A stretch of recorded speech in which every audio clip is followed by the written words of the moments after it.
TP കേസിൽ ശിക്ഷിക്കപ്പെട്ട ജ്യോതിബാബുവിന്റെ ജാമ്യ ഹർജി പരിഗണിക്കുന്നതിനിടയിലാണ് സംസ്ഥാന സർക്കാരിന്റെ അഭിഭാഷകൻ ഈ KK രമയുടെ താളത്തിനനുസരിച്ച് സർക്കാരിന് തുള്ളാൻ വേണ്ടി കഴിയില്ല എന്ന കാര്യം കോടതിയിൽ വ്യക്തമാക്കിയത്. KK രമയുടെ അഭിഭാഷകൻ ഗാലറിക്ക് വേണ്ടിയാണ് കളിക്കുന്നതെന്നും സംസ്ഥാന സർക്കാരിന്റെ വിശ്വാസ്യത അദ്ദേഹം ചോദ്യം ചെയ്യുന്നതായും സംസ്ഥാന സർക്കാരിന് വേണ്ടി ഹാജരായ സീനിയർ അഭിഭാഷകൻ PV ദിനേശ് കോടതിയിൽ ചൂണ്ടിക്കാട്ടി.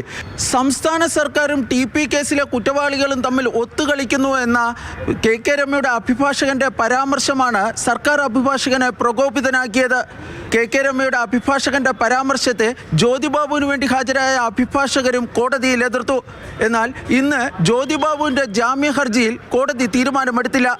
ഇതൊരു കൊലപാതക കേസാണ് എന്നും അതുകൊണ്ട് തന്നെ കേസുമായി ബന്ധപ്പെട്ട രേഖകൾ കണ്ടതിന് ശേഷം മാത്രമേ ജാമ്യ ഹർജിയിൽ തീരുമാനമെടുക്കാൻ വേണ്ടി കഴിയുകയുള്ളൂ എന്നും ജസ്റ്റിസ് സഞ്ജയ് കരോളിന്റെ അധ്യക്ഷതയിലുള്ള സുപ്രീം കോടതി ബെഞ്ച് വ്യക്തമാക്കുകയും ചെയ്തു.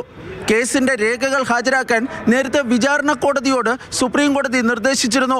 അതിന് കാലതാമസം ഉണ്ടാകുകയാണെങ്കിൽ ജ്യോതിബാബുവിന്റെ അഭിഭാഷകർക്ക് രേഖകൾ ഹാജരാക്കാമെന്നും സുപ്രീം കോടതി വ്യക്തമാക്കുകയും ചെയ്തു. രേഖകൾ ഹാജരാക്കിയതിന് ശേഷമാകും ജ്യോതിബാബുവിന്റെ ജാമ്യ ഹർജിന് കോടതി പരിഗണിക്കുക. കേസിൽ വിചാരണ കോടതി വെറുതെ വിട്ട ജ്യോതിബാബുവിനെ ഹൈക്കോടതിയാണ് കുറ്റക്കാരനായി കണ്ടെത്തിയത്. തുടർന്ന് ആരോഗ്യ കാരണങ്ങൾ ചൂണ്ടിക്കാട്ടിയാണ് ജ്യോതിബാബു ജാമ്യ ഹർജിയുമായി സുപ്രീം കോടതിയെ സമീപിച്ചത്. B. ബാലഗോപാൽ, മാതൃഭൂമി ന്യൂസ്, ഡൽഹി.